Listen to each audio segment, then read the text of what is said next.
What's up guys? Welcome back to my channel. My name is Sherry. If you're new here, I create content about our IVF journey and we are now finally pregnant. So today I would really like to talk to you guys about my first trimester recap. I haven't been able to really record in the moment every day. I thought I was gonna vlog more, but I have just been really tired. I'm sorry if I'm a little bit out of breath. So this is my first trimester recap. I'm actually in my second trimester now, but I thought that I'd wait till the end of the first trimester and kind of get into the second trimester before I gave you guys some updates on what I've been going through. So we've had a lot of changes going on. We are in the process of moving back to Atlanta, which I am super excited about. So there's been just a lot going on, but I did want to let you guys know like how I've been feeling, what my symptoms were in the first trimester. So if you are also going through pregnancy, specifically for IVF or anything else, you can kind of, decide if you can relate or not. So I'm really interested in seeing what your symptoms were for your first trimester and if they're any similar to mine. I will say mine have been pretty light. I haven't really had the typical nausea that everyone had, that a lot of people have had during their first trimester of pregnancy. And I'm saying that because I feel like a lot of people thought that was weird that I didn't get nauseous and sick and throw up. I didn't throw up one time. So I'm here to tell you it's completely normal. Don't let people make you feel bad. Don't let people make you feel like you're weird or anything. It is more common, I think, for people to have nausea, but I didn't get it. And thank God, because I just did not want to have to deal with that. The biggest symptom I would say that I had was fatigue in the first trimester, like extreme fatigue.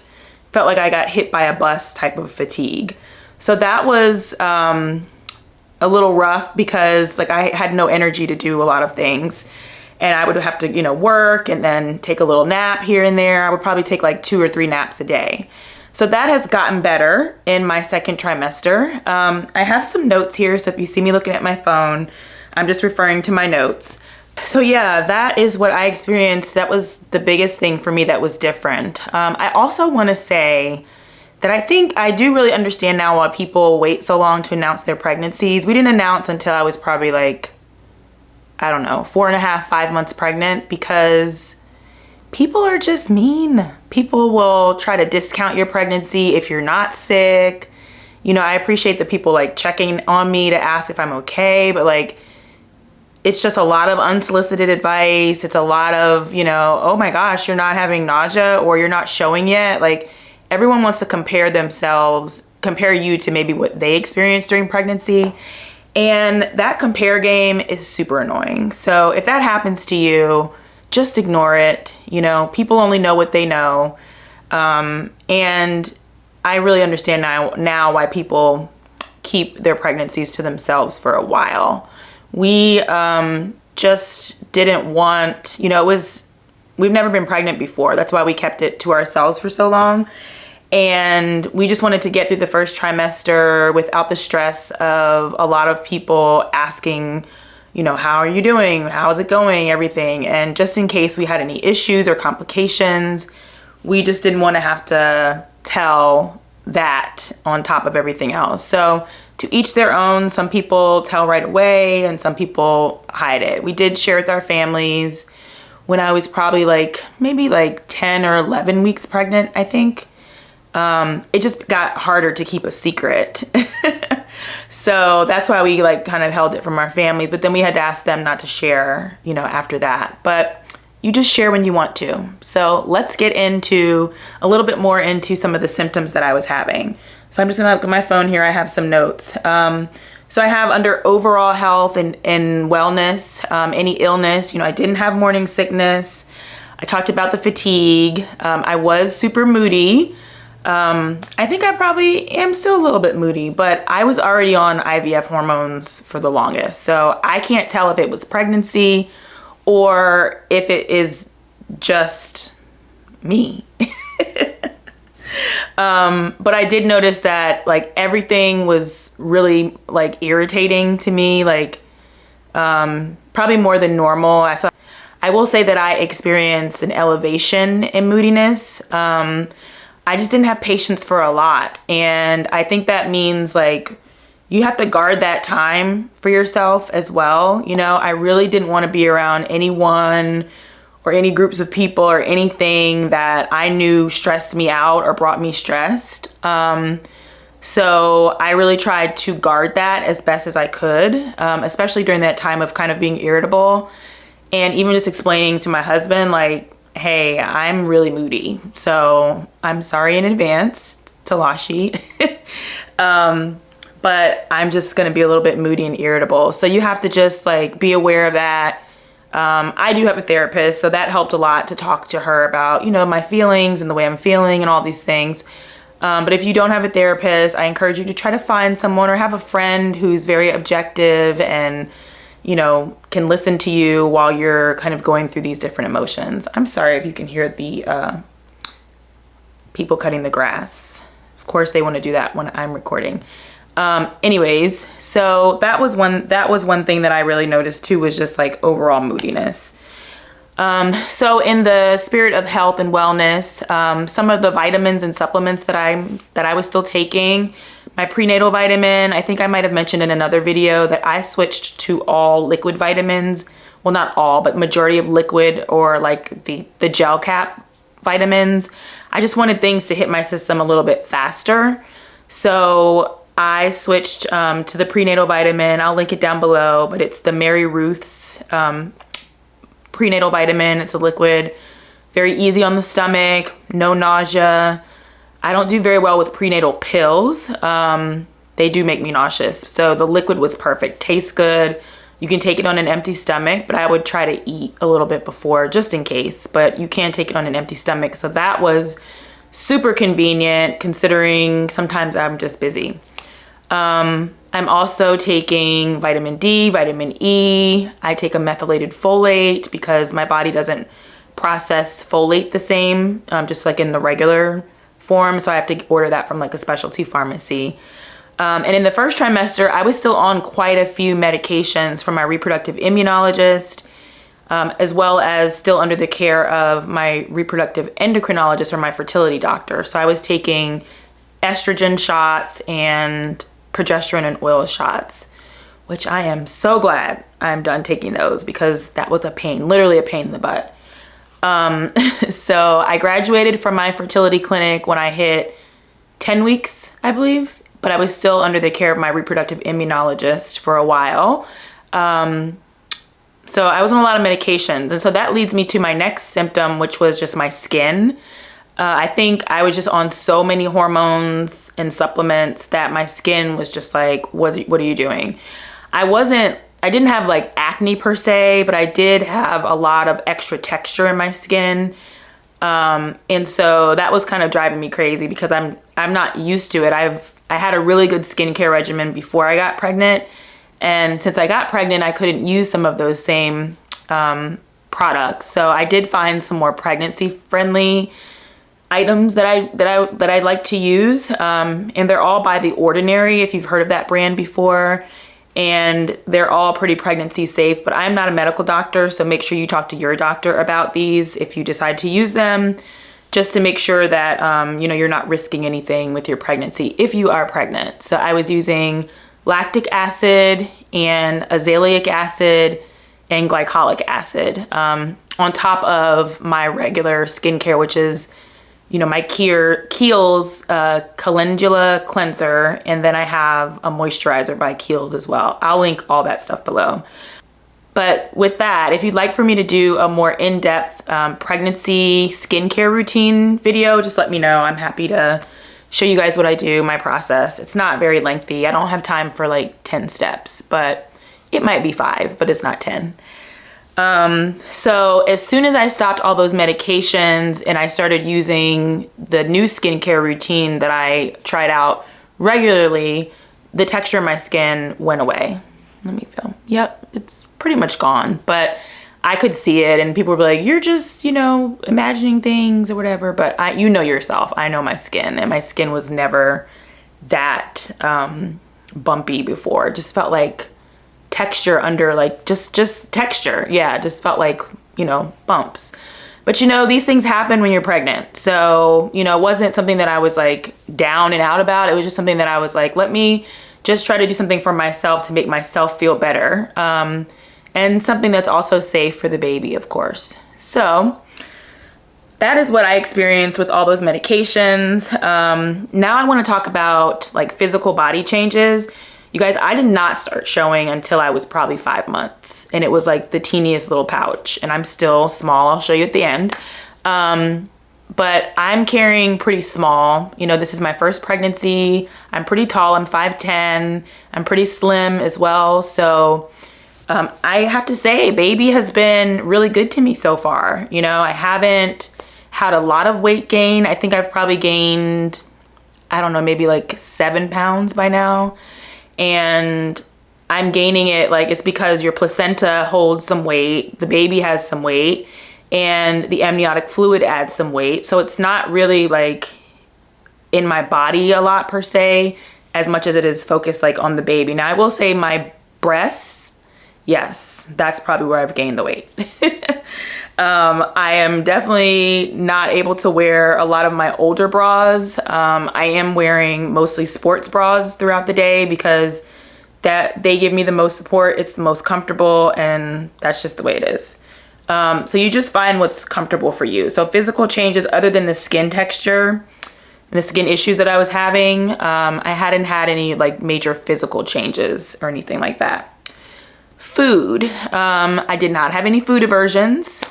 Baby has let me eat pretty much anything, but I will say I think baby craves like sweet and tart, because when I eat things like that, like it's like fruit, like strawberries, blueberries, watermelon, baby loves, you know, when I eat those things, cherries, I feel really, really, really like refreshed and quenched.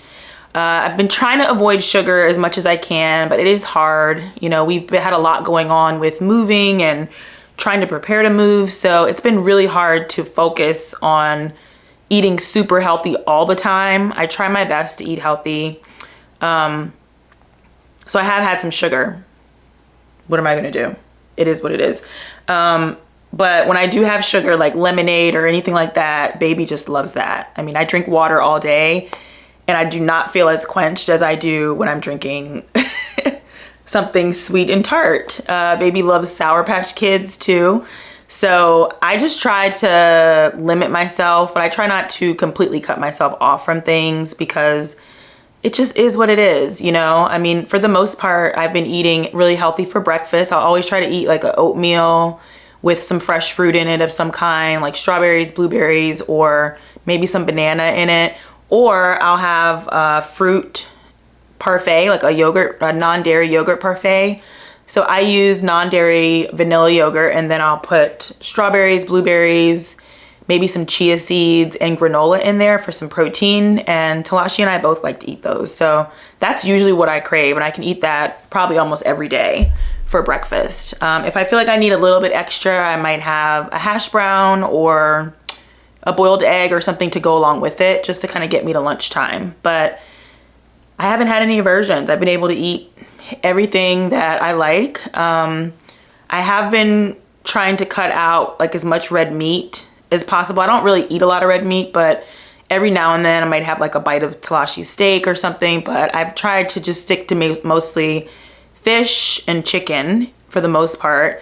And I love seafood, like shellfish and all that, but I do know that that kind of is high in cholesterol, so I try not to eat that all the time. And I will say I haven't really craved shrimp quite as much as I usually like to eat shrimp, so maybe that's a good thing. But I try to stick with, you know, whitefish, salmon, something that's going to be high in like omega fatty acids, and I'll have chicken too. But sometimes I just don't even want meat, to be quite honest. But I've just been trying to eat as balanced as possible so that, you know, I don't get gestational diabetes, or, you know, I'm really trying to avoid preeclampsia as much as I can in terms of like putting good things into my body, because especially in older women, African-American women, it is very common. So I've tried to eat as healthy as I can, but I cannot say that I have not maybe had some Popeyes every now and then. I mean, it is what it is.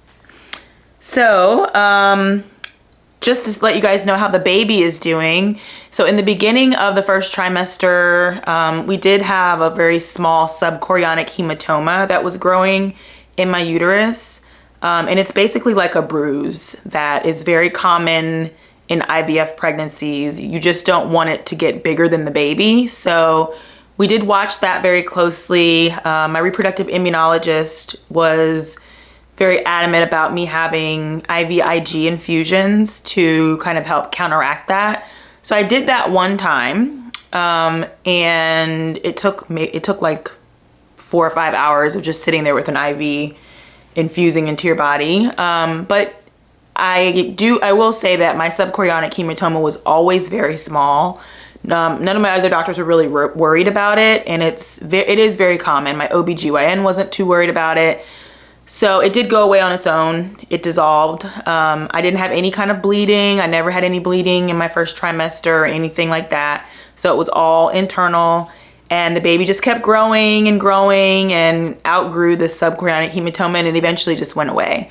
So that was the only complication I would say that we had, but it was nothing that required bed rest or anything like that.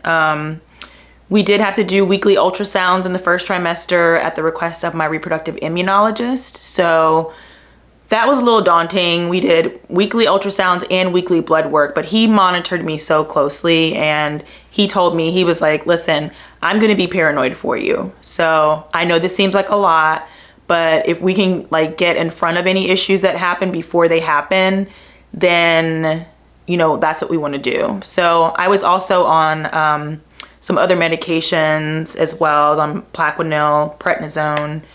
I was on a lot. So we slowly weaned me off of those. And I did notice like that my skin got better too then. But I was on a lot of medication. We pretty much threw the kitchen sink at this time. And so we were just trying to make sure that all of our bases were covered. But in terms of the baby, you know, the baby was growing wonderfully each time. It was so nice to be able to see the baby like at each ultrasound, to see like how much they were growing, you know, it was just like amazing. And then to hear the heartbeat was just unreal. I mean, I wish I could have recorded that, but they would not let me. Sorry, my battery died. So yeah, we basically just threw the kitchen sink at this, and I was really happy to have that support from a reproductive immunologist on top of my OBGYN and my fertility doctor, because, you know, sometimes you just need a little extra help, you know, and I don't have any glaring autoimmune issues, but I do have, you know, fibroids, which, you know, we were worried about those taking some of the blood supply away from my uterus.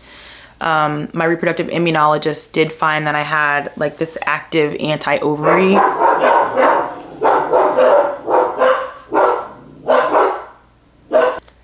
Okay, so I was saying that I really was grateful to have my reproductive immunologist supporting me throughout this process as well, because he just added an extra layer of protection and, you know, just concern that you don't always get with just your fertility doctor. So I really appreciated his help with all of this.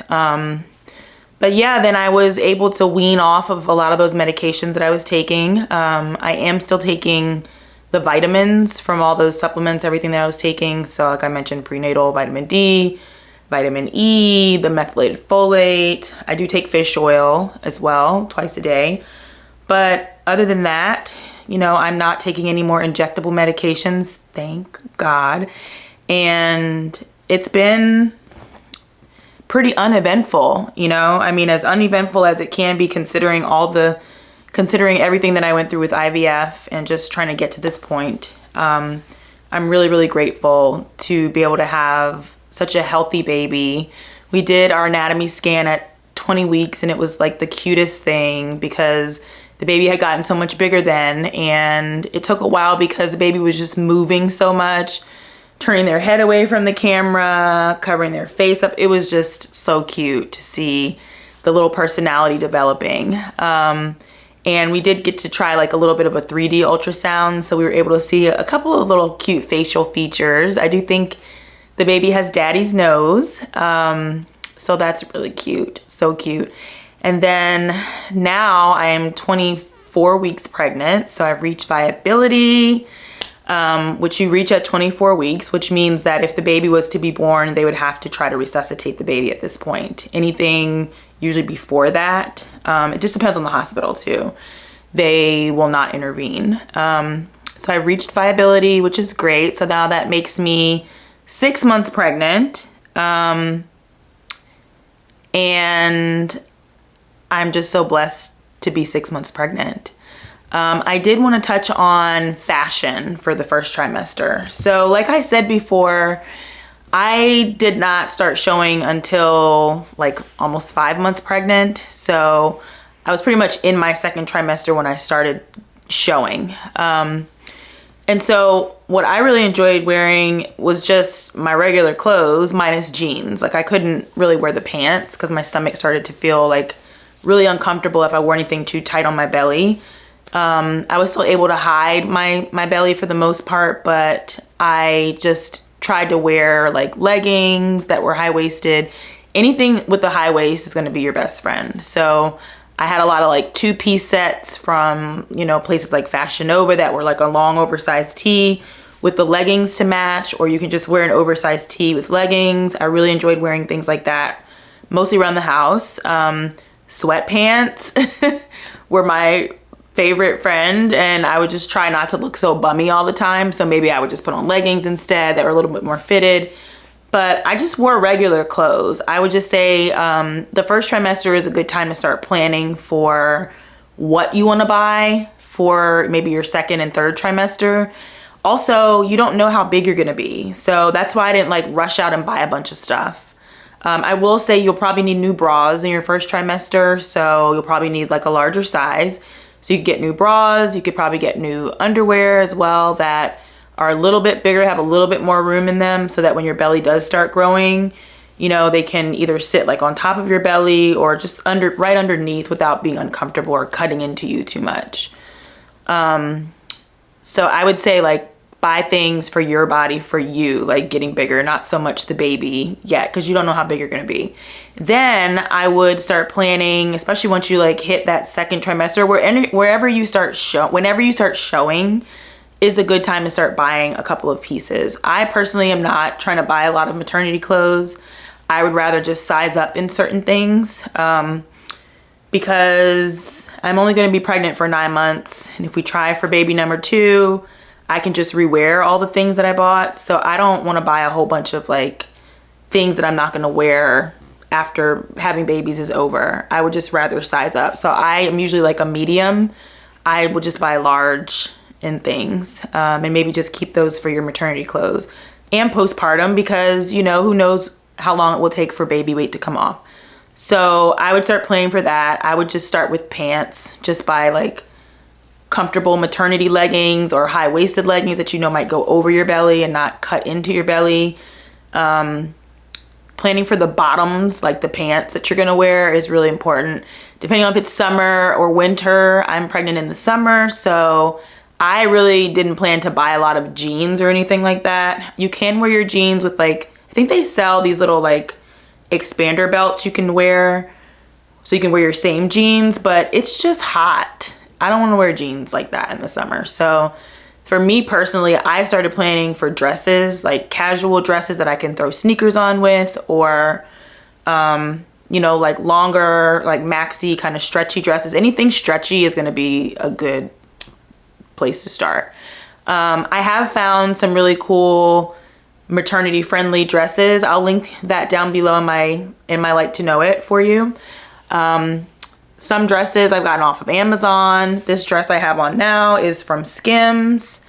So yeah, and none of it, this is not a maternity dress, and neither is, you know, the Amazon dresses that I've been looking at as well. So, but it's all maternity friendly. So if you want to buy things like that, I will make sure to link all of that stuff in my like to know it below so that you can, you know, take a look at it as well. So yeah, just do what's comfortable. Like I try to focus on, you know, having nice accessories on and, you know, sneakers, something that's comfortable. Probably haven't worn heels a lot. I really haven't had anywhere to go to wear heels. Not that I'm against it, but I just haven't had anywhere to go. But if I do wear heels, it'll probably be like a lower heel, like a 3-inch at the most. No 4-inch heels over here for me, especially not pregnant. But yeah, I just think that this is a great time as a woman, as a mom. Like, focus on your body, your glow, you know. Like, I have a couple friends who are pregnant too, and we were just telling each other like how beautiful everyone looks pregnant. You know, one of my friends said that she felt like the prettiest, like even prettier on her baby shower day than she did on her wedding day. And she looks amazing. Her skin is glowing, her face is glowing, and everyone doesn't have that experience. So I don't want to discount people who are going through pregnancy and not having such a beautiful experience. But now is the time to embrace your body, I would say, no matter what you're going through. Even if it's something that you don't like that texture in my skin, it would bother me, but I would just be like, you're pregnant. That is the blessing. So it's happening because of a blessing that you asked for. Just try to put things into perspective and think about it that way. And just do the best you can. One thing that I really highly recommend that you guys get in your first trimester is a pregnancy pillow. So this is mine. It's really big. I will make sure to link this below for you. I'm gonna just lay it out here on the bed so you can see it. But this is my pregnancy pillow. I use it every night. And I like it because like these little legs right here are basically for your legs. So you can like prop your leg up on it and put it in between your legs to get some support for like your lower back. Because that's where I've been having, like, it is uncomfortable to sleep. Once you start showing and things start getting a little heavier, you know, the weight that you feel like on your lower back, you can't sleep on your stomach, so you have to sleep like on your sides basically. And I was always a belly sleeper, so sleeping on my sides is not like the most natural place for me to be. So I sleep on my side and then I turn and I toss and turn all night. So it's nice to have those little legs so you can kind of like flip back and forth between that. Also, in terms of the baby, I am feeling baby's kicks now, so they feel like they're a little more forceful now. At first I feel like flutters or bubbles. I didn't really know that that was the baby moving, but now I can definitely tell that they're kicks. Every ultrasound, the baby is like always kicking, always trying to get away from the probe, doesn't want to be like on the camera. So now I know that those are kicks, and I'm definitely feeling that more now. So that's been really special, you guys. I just love feeling the baby move all the time. And, you know, I definitely notice it if I've eaten something sweet and I lay down. Sometimes I'll do that just to see if I can make the baby kick, because you have to track the kicks at a certain point because you want to make sure that they're moving, you know, throughout the day. But other than that, the baby's been doing great. So we're blessed, no complaints there. I do have a belly skincare routine that I would like to make a separate video for. So I haven't had any stretch marks yet, which has been a blessing. And I do have some tried and true products that I really like to use to help prevent that. There's one in particular, it's an oil that a really good friend of mine has made. She's a mom too, and when she was pregnant, you know, her body, everything just looked beautiful, and she made her own oil product. So she shared that with me, you know, when I got pregnant, and I want to do just a whole video dedicated to my belly routine. So I will share more with you guys about that later, but let me just check my list and see if there's anything else I wanted to mention. But yeah, I think that's it. I think the only thing that I have left to do is to show you my belly. So like I said, I wasn't really showing in the first trimester, so I've been making a belly progression video so that at the end, you know, you can see my belly from the very beginning until the baby comes. So I will release that when the baby is born, so you can see my belly then. But I do want to show you my second trimester belly, so let me show you. It's the littlest belly. It's so little, but it's definitely popped out over the past couple of weeks. So yeah, this is This is my little belly of my little baby in here. But yeah, you guys, thank you so much for watching. If you are not subscribed, please subscribe. I'd love to have you as a part of my community. Make sure you're following me on Instagram. I am on Threads as well. I don't use it a lot, but it's nice to just have a place to dump thoughts sometimes. So I'm on Threads. Follow me on Instagram. I'm on TikTok as well. I don't post a lot on TikTok, but I probably will post more because we have a lot of like baby stuff coming in. So I want to do like product reviews. So yeah, follow me on my social media outlets. Everything will be linked below. And again, if you're not a subscriber, I would love to have you part of my community, but like this video, leave a comment below if you enjoyed it. Let me know what other kind of pregnancy content you'd like to see. I do want to make, like I said, a skincare routine that is pregnancy friendly. I do want to do a belly skincare routine that is pregnancy friendly. And I have a bunch of other ideas, but I'm going to just work on those. But please, I would love to hear if you have anything that you want to see from me.